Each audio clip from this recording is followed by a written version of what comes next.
the French philosopher Jacques Cousteau had this philosophy of learning, which is that, if you want to learn a language, what you really need to do is to read one paragraph, by an author very, very carefully. And in this one paragraph lives an entire world. Dedicating yourself to mathematics does require, in some sense, that sense of discipline. You have to go very, very deeply into something.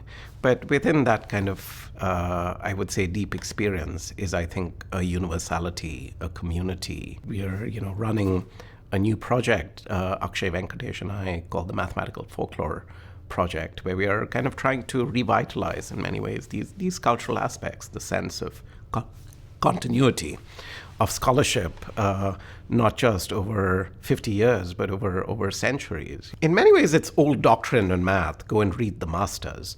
But I felt like, we should actually teach our students or our postdocs to do that. There is a kind of particular rush, really, when you see a moment of contact, like a kind of a sense of contact with the past. That emotional rush has to be kind of tempered with the kind of discipline of mathematics, kind of a removal of yourself from the story, letting the ideas shine. I think Weil refers to it in his books on mathematical philosophy as kind of the dual role of the ego in our study of mathematics. On one hand, it's the ego, the ambition that kind of forces you forward. Yet at the same time, one must kind of let one's ego go to kind of realize that kind of it's in the suppression of our kind of individuality. The ideas are strengthened through sharing.